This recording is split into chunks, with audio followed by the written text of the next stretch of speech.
بسم اللہ الرحمن الرحیم والصلاة والسلام علی رسول اللہ وعلی آلہ وصحبہ اجمعین، اما بعد۔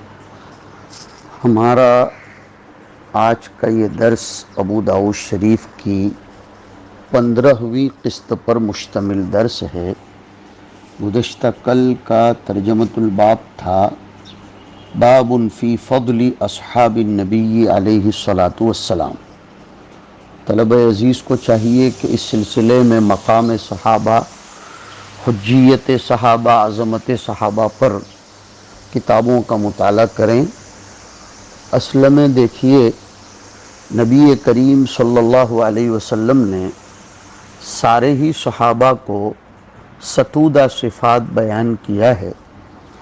سبھی کے خصوصی فضائل کتاب و سنت میں علی سبیل المجموع وارد ہوئے ہیں، اور بلا ریب جملہ حضرات صحابہ اس قابل ہیں کہ ان کے شمائل، اخلاق، ان کے اطوار و عادات اور ان کے اعمال صالحہ اور اوصاف حمیدہ کو امت اپنے لیے مشعل راہ بنائے۔ اصحابی کالنجوم فبأیہم اقتدیتم اہتدیتم، اور ان کی صحیح اتباع کر کے رضائے باری تعالیٰ کی حقیقی دولت سے بہراور ہو۔ اصل میں بات یہ ہے کہ یہ سب کچھ جو صحابہ کرام کو مقام و مرتبہ اور شرف و منزلت حاصل ہوئی، وہ حضور اکرم صلی اللہ علیہ وسلم کے کمال تہذیب، اخلاق فاضلہ کی بات تھی کہ بدوی اور اجڑ مزاج عرب کو حضور نے اپنے قول و عمل سے ایسا بنا دیا کہ اللہ نے خود ان صحابہ کرام کی صلاح و تقوی میں تصدیق فرمائی، شہادت دی۔ صحابہ کے تقوی و طہارت، خشیت الہی، حسن عمل، ثبات علی الدین اور بھی بہت سی خصائص اور امتیازات ہی کی وجہ سے ان کے اقوال و افعال کو دلائل احکام شرعیہ کے باب میں ایک خاص مقام دیا گیا ہے، جسے اصول اور اصطلاح کی زبان میں تعامل صحابہ کے نام سے یاد کیا جاتا ہے۔ مستقل شریعت میں یہ ایک دلیل ہے تعامل صحابہ۔ پھر یہ جانیے، صحابہ میں بھی استعداد اور صلاحیت کے اختلاف کی وجہ سے ان کے مقام و مناقب میں فرق ہے۔ ہر صحابی نے اپنی اپنی فطری صلاحیت اور استعداد کے مطابق مشکات نبوت سے، مصباح نبوت سے، فیضان نبوت سے، سراج چراغ نبوی سے استفادہ کیا۔ اسی فرق مراتب کی بنیاد پر خلفائے راشدین کی اتباع کا بکثرت حکم۔ صحابہ کرام افضل المسلمین، قرآن حکیم کے مخاطبین اولین، خیر الامم اور روح کائنات تھے۔ اللہ نے انہیں اپنے محبوب علیہ الصلاۃ والسلام کی صحبت و نصرت کے لیے چن لیا تھا۔ یہ وہ قدسی صفات نفوس تھے جن کے تقوی و طہارت، صلاح و خیر، پاک بازی اور راست گوئی اور حق شناسی کی تعریف خود اللہ تعالیٰ نے فرمائی ہے۔ ان کی تربیت خود دست قدرت نے فرمائی۔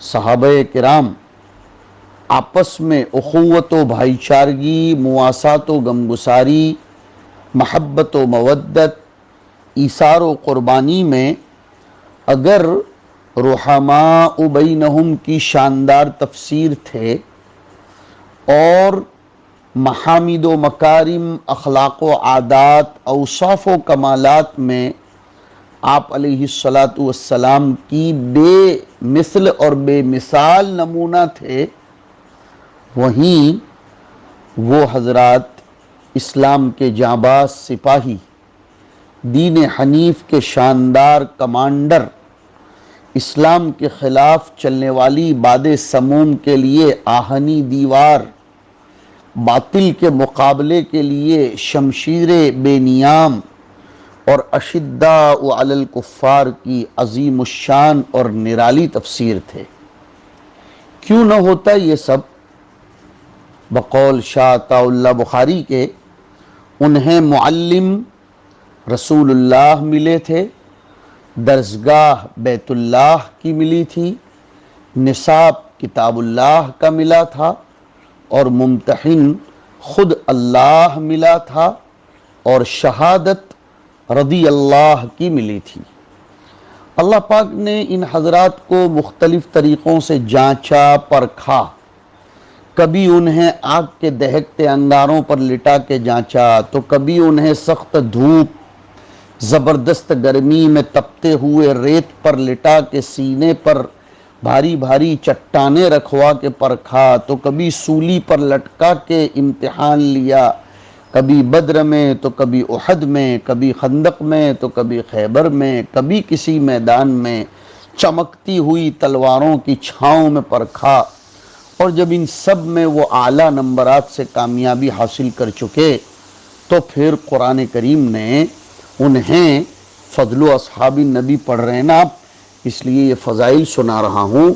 قرآن کریم نے انہیں اولئک هم المفلحون، اولئک هم المہتدون، اولئک هم الفائزون، اولئک هم الراشدون، اولئک حزب اللہ، اولئک هم خیر البریہ، اور کہیں وَكَانُوا أَحَقَّ بِهَا وَأَهْلَهَا اہل تقویٰ کہا، کہیں یبشرہم ربہم میں مبشر قرار دیا گیا، کہیں لقد تاب اللہ کہہ کر اہل توبہ و رحمت قرار دیا گیا، کہیں یبتغون فضلا من اللہ ورضوانا وینصرون اللہ ورسولہ اولئک هم الصادقون کہا گیا، کہیں اعظم درجۃ عند اللہ واولئک هم الفائزون کہا گیا، کہیں اولئک هم المؤمنون حقا کہا گیا، کہیں اولئک مبرؤون مما یقولون کہا گیا، کہیں هو الذی انزل السکینۃ فی قلوب المؤمنین کہا گیا،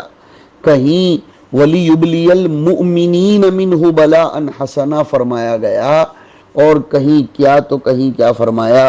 اس لیے اہل سنت والجماعت کا موقف صحابہ کے باب میں یہ ہونا چاہیے کہ دین میں ان کی مطلق امامت کا عقیدہ رکھنا، اللہ نے ان کی جو حمد و ثنا بیان کی ہے قرآن کریم میں اس کو قبول کرنا، ان کی بالاحسان اتباع کرنا، ان کی ثنا اور ان پر ترضی کرنا، اور ان کے باب میں عصمت کا اعتقاد نہ رکھنا، یہ ہمارے لیے بحیثیت ایک مومن کے بحیثیت اہل سنت والجماعت ہونے کے ضروری ہے۔ ایک بات۔ دوسری بات، گزشتہ کل ہم روایت میں پڑھ رہے تھے کہ خیر امتی قرنی الذی بعثت فیہم ثم الذین یلونہم ثم الذین یلونہم، پھر آگے راوی نے کہا تھا کہ واللہ اعلم اذکر الثالث ام لا۔ اس میں نے کچھ گفتگو کر دی تھی، لیکن ذرا آپ سنیے، حضرت ابو ہریرہ کی ایک روایت مسلم شریف میں ہے، اس میں آیا خیر امتی الذین بعثت فیہم ثم الذین یلونہم واللہ اعلم وذکر الثالث ام لا، قال ثم یخلف قوم یحبون الشماتۃ یشہدون قبل ان یستشہدوا۔ یہاں تو حضور نے اپنے قرن کے بعد ایک ہی قرن کا ذکر فرمایا، اور تیسرے میں راوی کو شک ہے، لیکن بحیثیت حدیث کے آپ کو فن پڑھنا چاہیے کہ عبداللہ ابن مسعود، عمران اور عائشہ رضی اللہ عنہم نے تیسرے قرن کا بھی تذکرہ کیا ہے، متن آپ کے سامنے ہونا چاہیے کہ خیر امتی قرنی الذین بعثت فیہم ثم الذین یلونہم 2 اور ثم الذین یلونہم 3۔ حضرت عائشہ کی روایت جو مسلم میں آئی اس میں فرماتی ہیں کہ سأل رجل النبی صلی اللہ علیہ وسلم ای الناس خیر قال القرن الذی انا فیہ ثم الثانی ثم الثالث۔ حضرت نعمان ابن بشیر کی ایک روایت ابن حبان کی صحیح میں آئی ہے، اس میں آیا ہے خیر الناس قرنی 1 ثم الذین یلونہم 2 ثم الذین یلونہم 3 ثم یأتی قوم تسبق ایمانہم شہادتہم وشہادتہم ایمانہم۔ یہ اسکرین پر نظر نہیں آئے گا، یہ میں روایت کی تخریج کر کے دوسرے طرق بتا رہا ہوں، ان کے الفاظ پر غور کرنا چاہیے۔ ابو داؤد شریف کی یہ سب روایتیں نہیں ہیں، لیکن ابو داؤد کی روایت کو سمجھنے کے لیے میں دوسری روایتیں آپ کو بتا رہا ہوں۔ تو دیکھیے احادیث میں اس بات پر تو اتفاق ہے کہ حضور اکرم صلی اللہ علیہ وسلم کے قرن مبارک کے بعد 2 قرن کا تو تذکرہ ہے، صرف ابو ہریرہ کی روایت میں شک ہے۔ چوتھے قرن کا جہاں تک معاملہ ہے تو وہ حضرت عمران کی روایت میں ذکر کیا گیا ہے، لیکن صحیحین میں اس کا ایک شاہد ہے۔ ابو سعید خدری کی ایک روایت ہے حضور اکرم صلی اللہ علیہ وسلم کی کہ یأتی علی الناس زمان فیغزو فئام من الناس فیقال لهم هل فیکم من رأى رسول اللہ فیقولون نعم فیفتح لهم ثم یغزو فئام من الناس فیقال لهم هل فیکم من رأى من صحیب رسول اللہ صلی اللہ علیہ وسلم فیقولون نعم فیفتح لهم ثم یغزو فئام من الناس فیقال لهم هل فیکم من رأى من صحیب رسول اللہ صلی اللہ علیہ وسلم فیقولون نعم فیفتح لهم۔ تو دیکھو اس میں حضور کے بعد 2 قرن کا تذکرہ ہے، جیسے اوپر کی کچھ روایتوں میں بھی آیا۔ مسلم شریف میں اس کے بعد 3 قرون کا تذکرہ ہے۔ مسلم کی روایت سناتا ہوں، یأتی علی الناس زمان یبعث منہم البعث فیقولون انظروا هل تجدون فیکم احدا من اصحاب رسول اللہ فیوجد الرجل فیفتح لهم به ای ببرکتہ ثم یبعث البعث الثانی فیقولون هل فیکم من رأى اصحاب رسول اللہ فیفتح لهم ثم یبعث البعث الثالث فیقال انظروا هل ترون فیہم من رأى اصحاب رسول اللہ فیفتح لهم ثم یکون البعث الرابع فیقال انظروا هل ترون فیہم احدا احدا رأى اصحاب النبی صلی اللہ علیہ وسلم فیوجد الرجل فیفتح له۔ تو اس میں 4 قرون کا تذکرہ ہے، اس لیے اس اعتبار سے اس کو لیا جائے گا، اس اعتبار سے اس کو لیا جائے گا اور 4 قرون اس میں سمجھے جائیں گے۔ اس کے بعد کا ترجمۃ الباب ہے باب فی النہی عن سب اصحاب رسول اللہ صلی اللہ علیہ وسلم۔ جیب میں سے 2000 روپے دے۔ باب فی النہی عن سب اصحاب رسول اللہ صلی اللہ علیہ وسلم۔ ہماری ابو داؤد میں کتاب الحدود کے شروع میں باب الحکم فی من سب النبی صلی اللہ علیہ وسلم کے نام سے ایک ترجمۃ الباب گزرا ہے۔ اس کی پہلی روایت ہم دیکھ لیتے ہیں، ابھی ہمارے سامنے النہی عن سب اصحاب رسول اللہ صلی اللہ علیہ وسلم کی۔ حدثنا مسدد قال اخبرنا ابو معاویۃ عن الاعمش عن ابی صالح عن ابی سعید قال قال رسول اللہ صلی اللہ علیہ وسلم لا تسبوا اصحابی فوالذی نفسی بیدہ لو انفق احدکم مثل احد ذهبا ما بلغ مد احدہم ولا نصیفہ۔ قال ابو سعید حدثنا العطاردی قال اخبرنا ابو معاویۃ وذکر الحدیث۔ اس کے بعد کی روایت ہے حدثنا احمد بن یونس کی، لیکن ہم پہلی روایت کو دیکھ لیتے ہیں کہ لا تسبوا اصحابی۔ حضرت ابو سعید خدری رضی اللہ تعالیٰ عنہ فرماتے ہیں کہ حضور اکرم صلی اللہ علیہ وسلم نے ارشاد فرمایا میرے صحابہ کو برا بھلا مت کہو، ان کو ٹارگیٹ مت بناؤ، ان کو ہدف تشنیع و ملامت مت بناؤ۔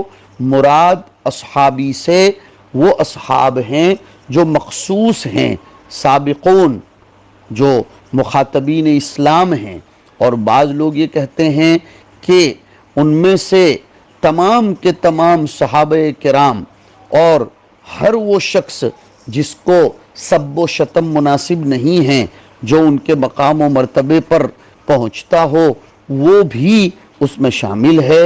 اور لا تسبوا اصحابی کا خطاب یہ حضور پاک صلی اللہ علیہ وسلم نے یا تو اصحابی، وہ اصحاب جو مخصوص ہیں، سابقین ہیں، مخاطبین پر اسلام کے اعتبار سے ان کی طرف رخ کر کے کہا گیا ہے، اور حضور اکرم علیہ الصلاۃ والسلام علی الاطلاق ارشاد فرماتے ہیں میرے صحابہ کے باب میں ادھر ادھر کی بات مت کرو۔ صحابہ تو حاضر ہیں، تو پھر حضور یہ لا تسبوا اصحابی کسے کہہ رہے ہیں؟ یہ ایک بہت زبردست سوال ہے کہ جب صحابہ سامنے حاضر ہیں تو حضور پاک علیہ الصلاۃ والسلام لا تسبوا اصحابی کا خطاب کس سے کر رہے ہیں؟ جواب یہ ہے کہ صحابہ کے علاوہ وہ مسلمان جو مفروض فی العقل مسلمان ہو، یعنی فرضی طور پر برسبیل تقدیر و تسلیم ذہنی طور پر جن کو مسلمان مان لیا گیا ہو۔ ذرا ایک علمی بات ہے، اس کو سمجھو کہ جو لوگ آئندہ پائے جانے والے ہیں ان کو موجود حاضر کے درجے میں اتار کر خطاب کیا جا رہا ہے۔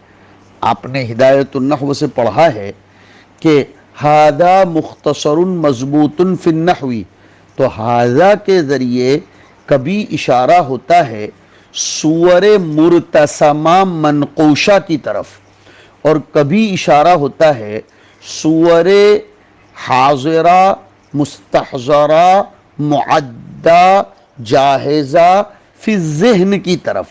ذہن میں جو خاکہ تیار ہے اس کو بمنزل تیار شدہ کے قرار دے کر ہذا بول دیا جاتا ہے۔ ایک بات۔ دوسری بات ایک یہاں آپ کو سمجھنی چاہیے، جو شخص صحابی کو برا بھلا کہتا ہو، گالی گلوچ کرتا ہو، ان پر الزام لگاتا ہو، کیا اس کی تکفیر کی جائے گی؟ کیا اس کو کافر ٹھہرایا جائے گا؟ علامہ شامی رحمۃ اللہ تعالی علیہ نے لکھا ہے کہ اس کو کافر نہیں ٹھہرایا جائے گا۔ یہ ایک اختلافی مسئلہ ہے اصل میں۔ ابن عابدین شامی نے مستقل اپنے رسائل میں ایک رسالہ لکھا ہے کہ صحابہ کرام میں جو مشاجرات ہوئے اس کے باب میں اگر کوئی شخص کلام کرتا ہو، سب و شتم کرتا ہو، تو تکفیر تو نہیں کی جائے گی، لیکن اس کو گناہ ضرور ہوگا۔ صحابہ کرام اصل میں اپنے مشاجرات کے باب میں مجتہد تھے۔ حضرت علی مصیب تھے تو ان کو 2 اجر ملے، اور ان کے علاوہ خاطئ تھے تو ان کو 1 اجر ملا۔ حضرت طلحہ، زبیر، عائشہ یہ تو مجتہد تھے قطعاً، ان کو خلافت کی دور دور تک کوئی طمع نہیں تھی۔ حضرت معاویہ رضی اللہ تعالیٰ عنہ خلافت کے باب میں اپنی چاہت کے باوجود ان کا تذکرہ سوائے خیر کے نہیں کیا جانا چاہیے۔ وہ صحابی ہیں، حضور اکرم صلی اللہ علیہ وسلم سے ان کا مصاہرتی رشتہ ہے، حضور نے ان کی تولی کی ان کو خبر دی تھی اور ان کے لیے دعا کی تھی کہ اللہم اجعلہ ہادیا مہدیا۔ اب خام و خواہ اعتذار کرنے کی کوئی ضرورت نہیں ہے۔ حافظ ابن حجر بھی یہ لکھتے ہیں کہ ان الصحابۃ مجتہدون مخطئون۔ علامہ تفتازانی لکھتے ہیں صحابہ کے درمیان جو محاربات ہوئے بہتر ہے کہ انہیں مشاجرات کا نام دے دیا جائے، اور وہ محاربات بھی نزاع فی الخلافت کی وجہ سے نہیں تھے بلکہ خطا فی الاجتہاد کی وجہ سے تھے۔ نزاع فی الخلافت یہ صحابہ کی شائن شان نہیں ہے، وہ خطا فی الاجتہاد تھا جس کی وجہ سے ان کے درمیان اس طریقے کا کوئی معاملہ وجود میں آیا۔ اس لیے اپنی زبان کو لگام دینا چاہیے۔ بہرحال میں یہ کہہ رہا تھا کہ اس حدیث میں خطاب بعد میں آنے والے لوگوں کو ہے جن کو حاضرین کا درجہ دے دیا گیا کہ میرے صحابہ میں عیب نہ نکالو، اور پھر حضور قسم کھا کر فرما رہے ہیں کہ ان کا اخلاص جس درجے کا تھا، یہ میں سمجھا رہا ہوں حدیث کو، کہ ان کا اخلاص جس پیمانے کا تھا اور جس ضرورت کے موقع پر انہوں نے خرچہ کیا تھا، اس لیے اگر انہوں نے رائی کے دانے کے برابر بھی خرچ کیا تو تم میں کا کوئی شخص ان کے مقام و منزلت کو، اگر تم میں سے کوئی شخص احد پہاڑ کے برابر بھی خرچ کرے تو ان میں کے خرچ کیے ہوئے رائی کے دانے کے برابر بھی ہو نہیں سکتا۔ یہ حدیث صحابہ کے اوپر کوئی کلام کرنے کو منع کر رہی ہے، صحابہ کرام کی حد درجہ فضیلت اور شرف ہے، کسی مخصوص صحابی کا اس میں ذکر نہیں ہے، مطلق صحابہ کا مرتبہ بیان کیا گیا ہے۔ اس لیے ہمارے طلباء کو الاصابہ، الاستیعاب وغیرہ پڑھنی چاہیے، فضائل صحابہ پڑھنے چاہیے، اور ان سب کو اچھے طریقے سے اپنے ذہنوں میں بٹھا کر لوگوں کے سامنے بیان کیا جانا چاہیے، اس لیے کہ اہل سنت کا اتفاق ہے کہ الصحابۃ کلہم عدول۔ مبتدعہ نے اگر اس میں کوئی اختلاف کیا ہے تو وہ شاذ ہے، اس کی طرف ذرہ برابر بھی کوئی رو رعایت توجہ نہیں کی جائے گی۔ اللہ پاک مطلقاً فرماتے ہیں کہ وَكَذَلِكَ جَعَلْنَاكُمْ، سب سے پہلے مخاطبین صحابہ ہیں، أُمَّةً وَسَطًا كُنْتُمْ خَيْرَ أُمَّةٍ أُخْرِجَتْ لِلنَّاسِ۔ اس طریقے سے اور بھی بہت سی آیات کریمہ آئی ہیں اور علماء کرام نے اس پر اجماع نقل کیا ہے۔ ان سے جو کچھ لڑائیوں میں شرکت ہوئی، جو نہیں ہوئی، یہ سب ان کی طرف سے ایک اجتہاد تھا، جیسے کہ میں نے ذکر کر دیا۔ اور پھر اس کے بعد کی روایت انشاءاللہ ہم آئندہ نشست میں پڑھیں گے۔ بہرحال صحابہ کے باب میں ہمیں اپنا ذہن صاف رکھنا چاہیے اور ایسے لوگوں کی کتابیں پڑھنے سے گریز کرنا چاہیے جو صحابہ کے باب میں ادھر ادھر کا کلام کرتے ہیں، نعوذ باللہ من ذالک۔ اگر غزوہ احد میں ان سے اللہ کے نظام کے تحت کوئی چوک ہو گئی تھی تو آپ دیکھیں گے چوتھے پارے میں اللہ پاک ایک ہی رکوع میں ان کی خطاؤں کا تذکرہ تو کرتا ہے، لیکن دو مرتبہ وَلَقَدْ عَفَا اللَّهُ عَنْهُمْ ثُمَّ عَفَا عَنْكُمْ، اس طریقے سے ان کے عفو کا اعلان بھی فرماتا ہے، بلکہ ان کو اپنے رسول کے ارکان شورا بنانے کا رسول کو خود حکم دیتا ہے کہ وَشَاوِرْهُمْ فِي الْأَمْرِ۔ اللہ تعالی ہمیں صحابہ کی محبت نصیب فرمائے، وصلی اللہ علی النبی الکریم۔